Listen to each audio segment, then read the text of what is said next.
Good morning dear students and parents. कैसे हो आप सब? आशा है कि आप सब घर पे सुरक्षित होंगे। आज का सुविचार है, सफलता हाथों की लकीरों में नहीं, माथे के पसीनों में मिलती है। तो बच्चों, इसमें दो बातें आपको सीखनी है। पहला है सफलता हाथों की लकीरों में नहीं, और दूसरा है माथे के पसीनों में मिलती है। कुछ लोग होते हैं जो बोलते हैं कि मेरे नसीब में होगा तो मुझे मिल जाएगा, ऐसा सोच के कुछ काम करते ही नहीं हैं, मेहनत ही नहीं करते, बराबर। तो ऐसा करने से आपका ही लॉस होगा। जो आपको चाहिए वो आप पा नहीं सकोगे। मतलब अगर आपको सक्सेस चाहिए तो नसीब पे भरोसा करके आपको बैठे रहना नहीं है, माथे के पसीनों में मिलती है। मतलब जो भी आपको चाहिए लाइफ में, उसके लिए आपको कठिन परिश्रम करना पड़ेगा, मेहनत करनी पड़ेगी, पसीना बहाना पड़ेगा, तब वो चीज़ आप पा सकते हो। ओके। तो लास्ट वीडियो में हमने हिंदी में चैप्टर नंबर 3, उसमें था री की मात्रा, उसकी वर्ण मिलाओ, हार्डवर्ड्स, वो सब सीखा था। तो आज हम सीखेंगे री की मात्रा की एक्सरसाइज, जो आपकी टेक्स्ट बुक है ना, उसके अंदर दी है। तो सबसे पहले वो एक्सरसाइज हम करेंगे, उसके पहले हम आज थोड़ा रिवीजन कर लेते हैं। रिवीजन में हम अभी तक जो जो स्वर की मात्राएं सीखे हैं वो वापस एक बार रिवाइज कर लेते हैं। ओके। तो पहले कौन कौन से स्वर आप सीखे हो? चलो मेरे साथ बोलो। अ, आ, इ, ई, उ, री। री अभी चल रही है, मतलब बराबर। इतनी स्वर सीखे। अभी कौन से स्वर की कौन सी मात्रा है वो सब आपको याद है? देखो, अ की कोई मात्रा होती नहीं है, बराबर, बिना मात्रा का शब्द। आ की मात्रा देखिए, ब्रैकेट में लिखिए, कैसी है? स्टैंडिंग लाइन जैसी दिख रही है, वो है आ की मात्रा। उसके बाद छोटा ई की मात्रा कैसी है? देख लीजिए ब्रैकेट में। ई की मात्रा ऑलवेज जो भी वर्ण, जो भी लेटर आपने लिखा है उसके आगे लगती है, वो छोटी ई की मात्रा है। अभी बड़ी ई की मात्रा, बड़ी ई की मात्रा जो भी आप वर्ण लिख रहे हो, क ख ग, जो भी, उसके पीछे लगती है। ओके। नेक्स्ट है छोटा ऊ। छोटा ऊ जो भी लेटर है उसके नीचे लगेगा, और कैसे लगेगा? सपोज क है तो क की जो बीच में डंडी होती है, लाइन, उसको आपको टच करके लिखना है। ऐसा नहीं कि क अलग और मात्रा अलग। क लिख दो, उसके नीचे जॉइंट करके आपको ऊ की मात्रा लिखनी है। नेक्स्ट बड़े ऊ की मात्रा, तो वो भी सेम, लेटर जो भी वर्ण आप लिख रहे हो उसके नीचे लगानी है, और वो मात्रा वो वर्ण से जॉइंट होनी चाहिए, अलग नहीं, बराबर। और अभी जो चल रही है वो री की मात्रा, री से ऋषि बोलते हो ना आप, वो वाली, उसकी मात्रा कैसी है? स्मॉल सी, जो लेटर के नीचे लगती है। और री की मात्रा भी जो भी आप लेटर यानी कि वर्ण लिख रहे हो उसको जॉइंट करके लिखना है, उसको टच करके ही बनानी है आपको, बराबर। चलो वन बाय वन हम लेते हैं। तो पहले आएगी अ और आ की मात्रा। चलो बच्चों, अ की मात्रा मतलब उसकी कोई मात्रा नहीं है, मतलब कि बिना मात्रा के शब्द, जैसे कि मेरे साथ बोलिए, नल, नल, नल। नल यानी पानी जिसमें से आता है उसको नल बोलते हो आप। कमल, कमल, कमल, कमल तो पता है ना, लोटस। ये हो गई अ की मात्रा। उसके बाजू में देखिए आ की मात्रा, दोनों में क्या डिफरेंस है? अ की कोई मात्रा नहीं है, और आ की मात्रा कौन सी है? ब्रैकेट में देखिए तो standing line. Okay, standing line जैसा दिख रहा है ना, वो आ की मात्रा है। तो पहला शब्द तो स्वर से ही चालू हुआ है, आ म, आम, आम। ओके, दूसरा शब्द देखिए, ब, उसके बाजू में आ की मात्रा लगाई है, तो कौन सा शब्द बनेगा? बादल, बादल। जो भी लेटर है उसके पीछे आ ऐसा प्रोनाउंसिएशन होगा, उच्चारण ऐसा होगा, बादल, बादल। बराबर। चलो नेक्स्ट, अभी आती है दो, छोटा ई और बड़ा ई। चलो इसमें से पहला डिफरेंस क्या दिख रहा है आपको? दोनों को आप कंपेयर करोगे तो छोटी ई की मात्रा, उसका सिंबल मतलब उसका चिन्ह है वो आप देख लीजिए कैसे है, और बड़ी ई की मात्रा का कैसे है। दोनों सेम है या अलग है? वेरी गुड, अलग है। छोटी ई की मात्रा है वो जो भी आप लेटर यानी कि वर्ण लिखते हो उसके आगे लगती है, और बड़ी ई की मात्रा है जो भी लेटर है उसके पीछे लगती है। ओके, अभी नेक्स्ट देखिए आप, द छोटी ई की मात्रा दिन, और द बड़ी ई की मात्रा दिन। दूसरा डिफरेंस क्या लगा आपको? दोनों के साउंड, आवाज़। जब आप दिन बोलते हो, दिन का मतलब होता है पहले वाला दिन, उसका क्या मतलब है? उसका मतलब है दिवस। द छोटी ई की मात्रा न, दिवस, दिन। जबकि दूसरा दिन है उसका मीनिंग क्या होता है? गरीब, पुअर बोलते हो ना आप, उसको बोलते हैं दिन। तो पहला वाला दिन बोलोगे उसमें समय कम लगता है आपको बोलने में। बोलो तो मेरे साथ, दिन, दिन जल्दी होता है। और जब दूसरा दिन बोलोगे तो दीन, दीन। ओके, वैसे दूसरा शब्द प छोटी ई की मात्रा पिता, पिता। और दूसरा शब्द देखिए, प बड़ी ई की मात्रा, त आ की मात्रा, पीता, पीता। इसका एक एग्जाम्पल देती हूँ मैं आपको कि सपोज़ आप पहले वाला है उसमें पिता का मतलब क्या होता है?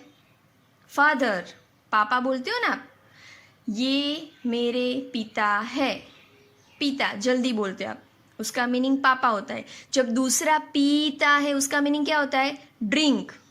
सपोज मैं पानी पीता हूँ, बराबर। तो अगर आप मात्रा रॉन्ग लगाओगे तो जो भी शब्द है उसका मीनिंग चेंज हो जाता है। समझ में आ रही ना बात? तो अभी समझ में आ गया सबको कि छोटी ई की मात्रा और बड़ी की मात्रा। छोटी ई की मात्रा बोलने में समय आपको कम लगेगा, आप जल्दी से बोल दोगे उसको, जबकि बड़ी ई वाली मात्रा वाले जो शब्द है उसको बोलने में आपको समय ज़्यादा लगता है। ओके, छोटी ई की मात्रा जो भी लेटर है उसके आगे लगेगी, बड़ी ई की मात्रा लेटर के पीछे लगेगी, और दोनों के सिंबल मतलब कि उसके चिन्ह मात्रा वो भी दोनों अलग है। अभी क्लियर हो गया? चलो नेक्स्ट, छोटा ऊ बड़ा ऊ। चलो पहले उसके सिंबल अलग है, छोटा ऊ ऐसे ऊपर जाता है और बड़े ऊ की मात्रा देखिए नीचे जा रही है, टर्न होके नीचे जा रही है। ये पहला डिफरेंस है दोनों में। दूसरा, इसमें भी ई के जैसा ही है, जब छोटे ऊ की मात्रा वाले आप शब्द बोलोगे तो आपको वो शब्द बोलने में समय कम लगेगा, आप जल्दी से बोल लोगे। जबकि बड़े ऊ की मात्रा वाले शब्द है उसको बोलने में आपको समय ज़्यादा लगता है। चलो हम रीड करते हैं। म ऊ की मात्रा ख, मुख, मुख। प ऊ की मात्रा पुत्र, पुत्र। ग ऊ की मात्रा ल आ की मात्रा ब, गुलाब, गुलाब। च ऊ की मात्रा ह छोटी ई की मात्रा य आ की मात्रा, चूहिया, चूहिया। तो ये छोटे ऊ की मात्रा है, उसको आपको बोलने में टाइम कम लगेगा। जब बड़ी ऊ की मात्रा वाले शब्द देखिए बाजू में है वो, फ बड़े ऊ की मात्रा फूल, फूल। द बड़े ऊ की मात्रा ध, दूध, दूध। झ बड़े ऊ की मात्रा झूला, झूला। भ बड़े ऊ की मात्रा भूख, भूख। तो देखा बच्चों आपने, जब छोटे ऊ वाले शब्द बोलते हो ना आप, तो आप जल्दी बोलोगे, जबकि बड़े ऊ वाले शब्दों में आपको समय ज़्यादा लगता है। दोनों के जो चिन्ह है, मात्रा के सिंबल, वो भी अलग है। देखिए बराबर, ये दो मेन डिफरेंस है। और जो भी आप मात्रा लिखो, बराबर, छोटा ऊ या बड़ा ऊ, तो जो भी आप वर्ण लिख रहे हो उसकी जो डंडी है, स्टैंडिंग लाइन, उसको आपको टच करके ही लिखना है, अलग नहीं होना चाहिए, जॉइंट करके लिखना है। ओके, अभी नेक्स्ट देखिए, री, ऋषि का री की मात्रा जो अभी चल रहा है, उसका सिंबल पहले कैसा है, स्मॉल सी। वो सबको अभी याद रखना है। वो कहाँ लगती है, कोई भी वर्ण के नीचे लगती है, और उसको भी आपको जॉइंट करके लिखना है। मात्रा और वर्ण जॉइंट होना चाहिए। ओके, चलो रीड करते हैं। क री की मात्रा कृपा, कृपा। कृपा मतलब मेहरबानी करना, हेल्प करना किसी पे, कृपा। म री की मात्रा मृग, मृग। मृग का मतलब पता है ना अभी सबको, लास्ट वीडियो में बोला था, क्या होगा, वेरी गुड, हिरण। घ री की मात्रा घृणा, घृणा। घृणा का मतलब क्या है, नफरत। व री की मात्रा वृक्ष, वृक्ष। न री की मात्रा नृप, नृप।